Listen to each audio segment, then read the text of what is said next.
Hey everyone! Welcome back to English Podcast Every Day. I'm Emma. And I'm Jack.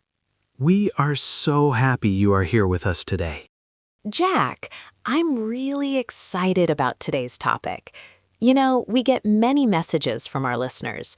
They say, Emma, I study every day, but I still can't speak. Or, Jack, I'm afraid people will laugh at my English. Exactly. I hear that all the time. Today, we are not going to talk about verbs or vocabulary lists.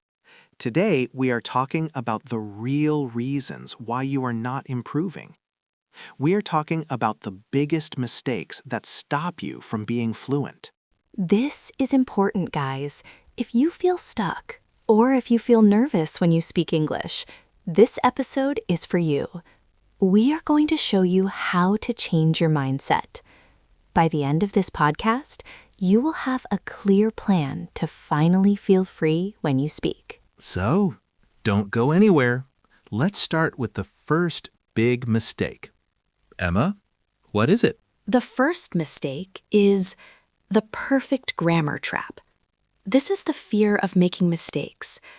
Many students want to speak only when their sentences are 100% perfect. Oh, I know this one. I call it the silence rule. Some people think if I'm not perfect, I should stay silent. But Emma, that's impossible, right?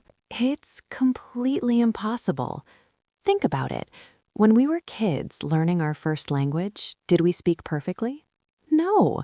We said, me want cookie, or I goes to park. We made mistakes every single minute. That's a great point. But in school, teachers often give us a red mark when we make a mistake. So we grow up thinking mistakes are bad. We feel like a mistake is a failure. Exactly. But in the real world, English is a tool for communication, not a test. If you go to a cafe in New York and say, I want coffee, please, the waiter doesn't care if you use the wrong tense. He just gives you the coffee. Right. He's not going to say, I'm sorry, your grammar was bad. No coffee for you today. Exactly. But seriously, when you focus too much on grammar rules in your head while talking, your brain stops. It's like a computer that is trying to run too many programs at once. It crashes. I felt this when I was learning my second language. I would start a sentence, then stop, think about the rule, change the word, and by the time I was ready to speak, the other person already left the room. It's frustrating. So, what is the solution for our listeners, Jack? The solution is quantity over quality at the beginning. You need to speak more, even if it's messy. Every mistake you make is actually a lesson. If you don't make mistakes, your brain isn't learning anything new. I love that. Quantity over quality. Just get the words out. Don't be a perfectionist. Be a communicator. Remember, the goal of English is to connect with people, not to be a walking dictionary. And guys, here is a secret. Even native speakers, like us, make grammar mistakes all the time when we talk fast. It's true. We use gonna, we skip words, we make mistakes.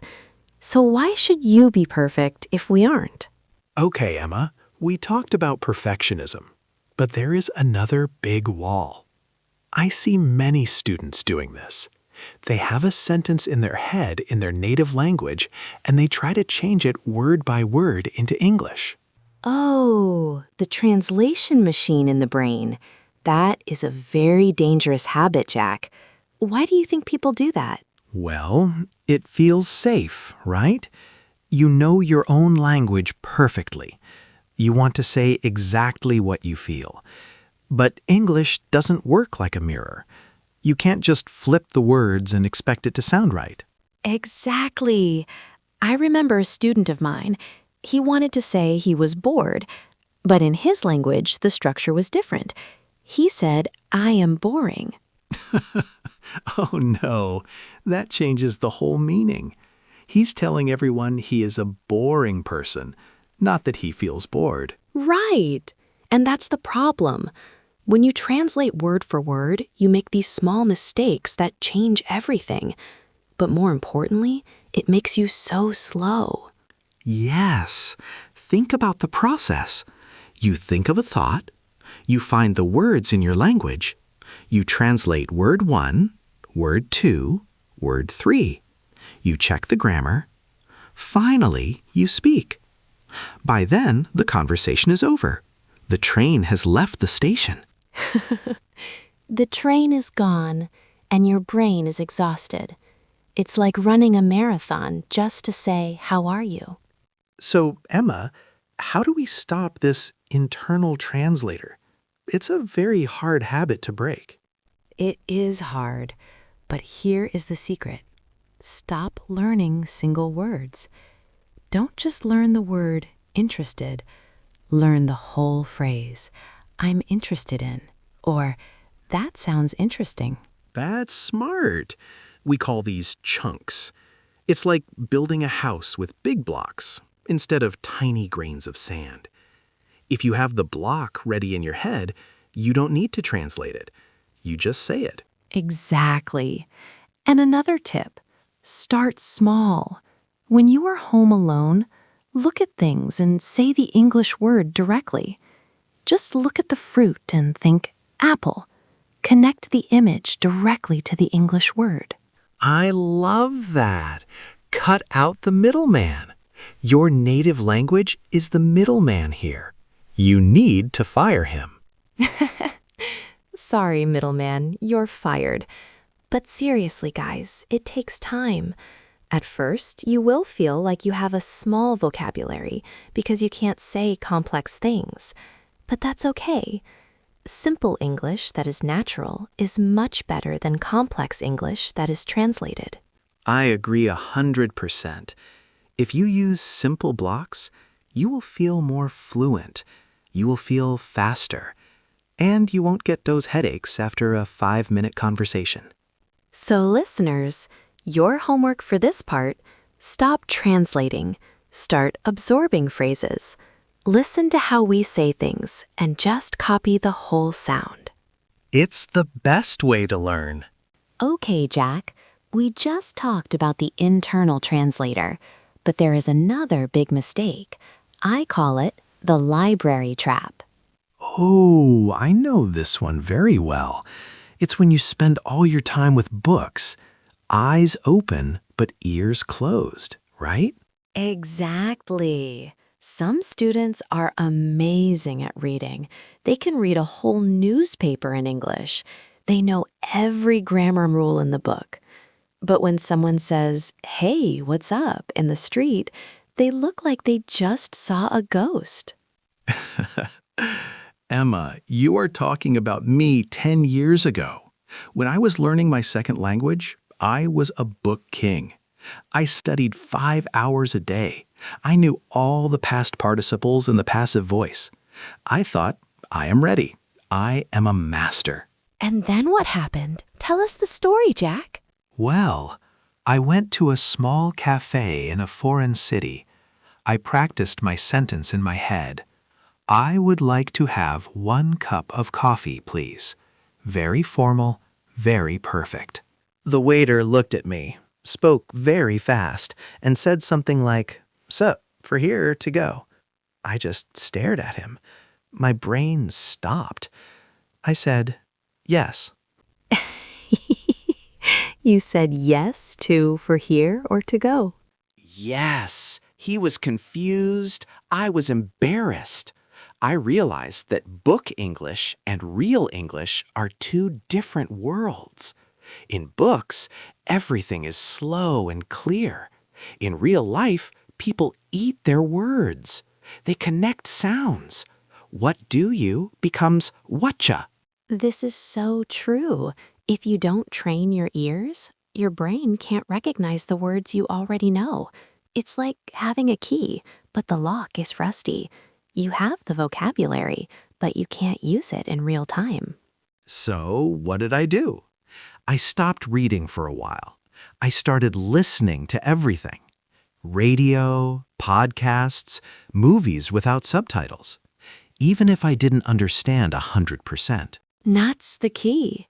You need input. And not just any input, auditory input. Your ears need to get used to the rhythm of English, the music of the language. And guys, you are doing a great job right now because you are listening to us.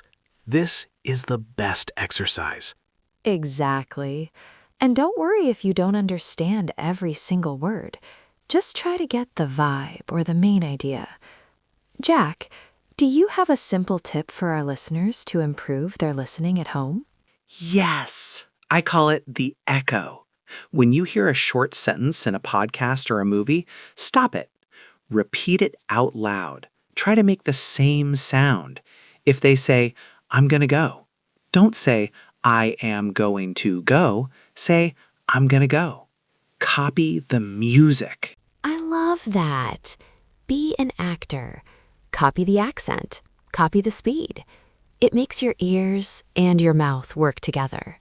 Remember, language started with speaking and listening, not writing. Books came much later. So put down the pen, take off your glasses, and put on your headphones.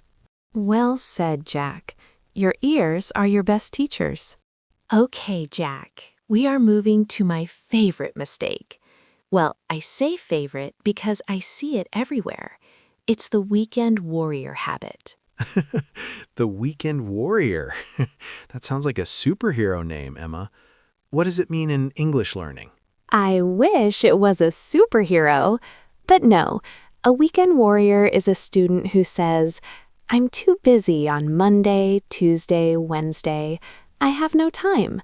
Then Saturday comes, they sit down at 9 a.m., and they study for 6 or 7 hours straight. Oh, I know those people. They drink 5 cups of coffee, they have 10 books open, and they try to learn 200 new words in one afternoon. Exactly. And guess what happens on Sunday? They are exhausted. They don't want to see an English book ever again. Right. And by next Saturday, they have forgotten 90% of what they learned. Jack, why is this so bad for our brains? Well, think about your body. If you want to get muscles, can you go to the gym for 15 hours only on Sunday and stay on the sofa for the rest of the week? Of course not. You would just hurt your back and feel terrible. Exactly. Your brain is like a muscle.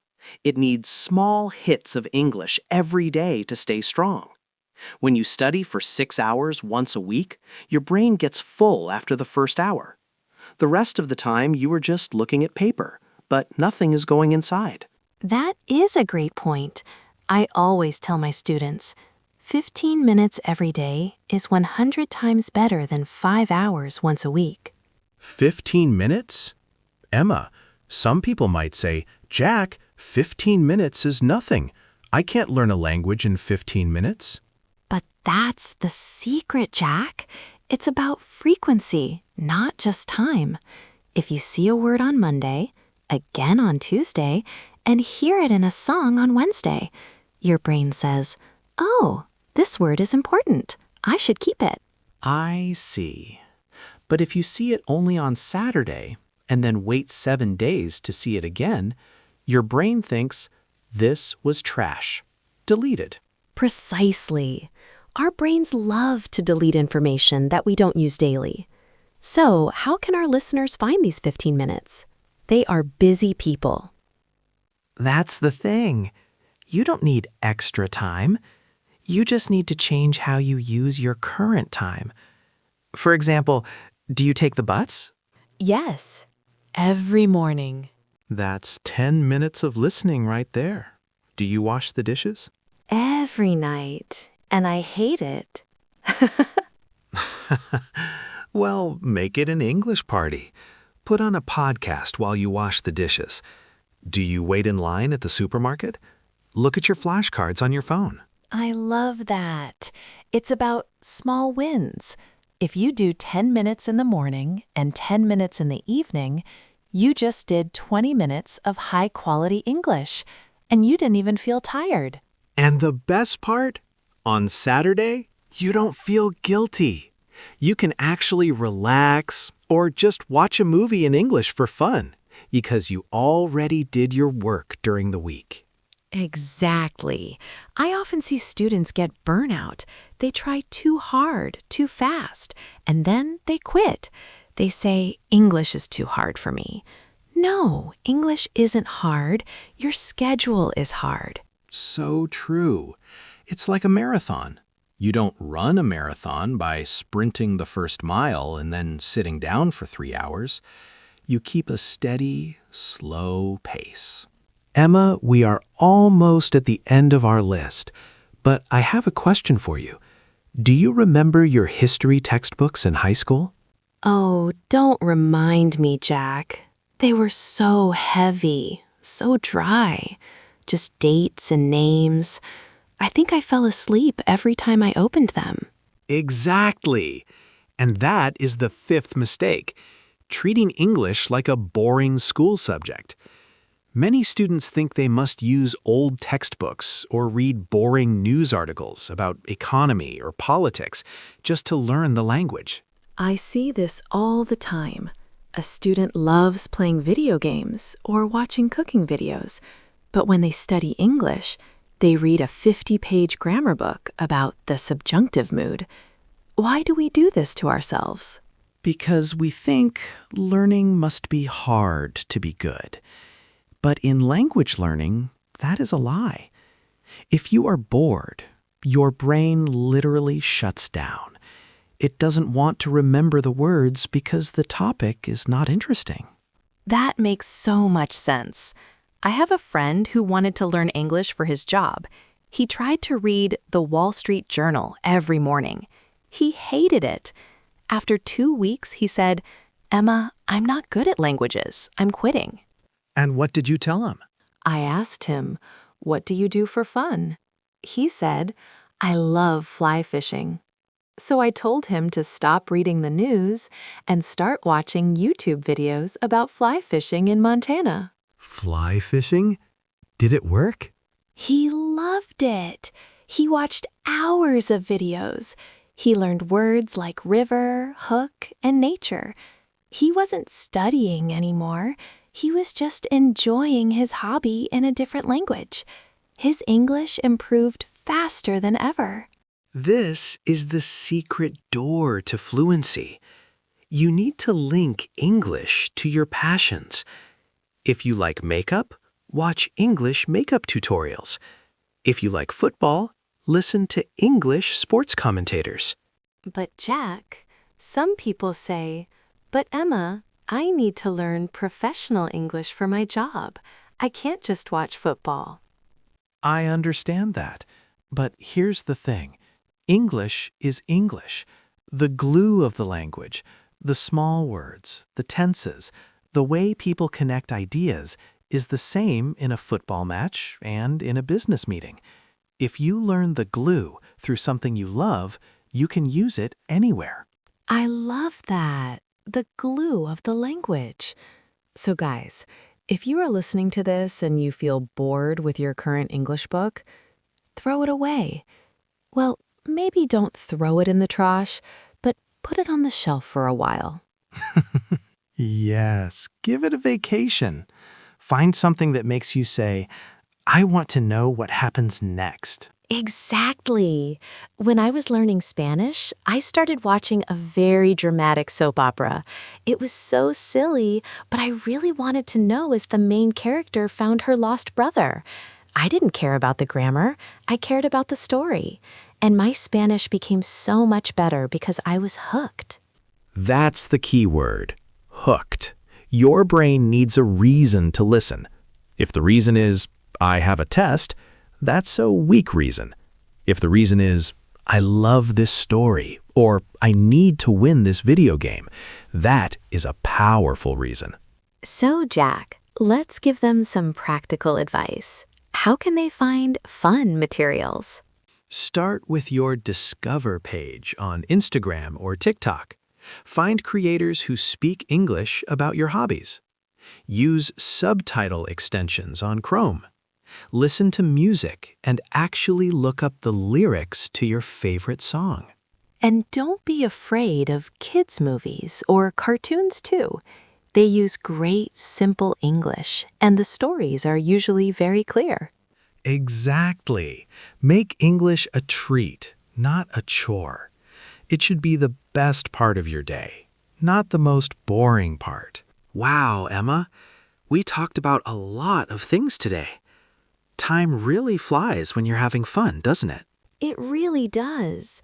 We are almost at the end of our episode, but before we go, let's quickly remind our listeners of the 5 big mistakes we discussed today. Great idea. Number 1, the perfect grammar trap. Don't be afraid to make mistakes. Just speak. Number 2, the translation habit. Stop translating word for word in your head. Learn phrases and chunks instead. Number 3, ignoring listening. Put down the books and train your ears. Listen to the music of the language. Number 4, the weekend warrior mistake. Don't study for 6 hours once a week. Do 15 to 20 minutes every single day. Consistency is your best friend. And finally, number 5, the boring textbook trap. Don't treat English like a boring school subject. Use your hobbies and passions to learn. Guys, if you follow these steps, I promise you, English will feel different. It won't feel like a mountain you have to climb. It will feel like a door that is opening to a whole new world. And remember, everyone's journey is different. Don't compare your Chapter 1 to someone else's Chapter 20. You are doing great just by being here and listening to this. We are so proud of you for spending this time with us today. It shows that you are serious about your goals. Before we leave, we have a small request. If you enjoyed this episode, please subscribe to our channel, English Podcast Every Day. It really helps us to create more content for you. And we want to hear from you. Go to the comment section and tell us, which of these 5 mistakes do you make the most? Is it the translation habit or maybe the perfectionism? Let's talk about it in the comments. We read every single comment, so don't be shy. We are a community, and we are here to help each other. Thank you for listening, everyone. Keep practicing, keep smiling, and we will see you in the next episode. Goodbye, everyone. Stay curious.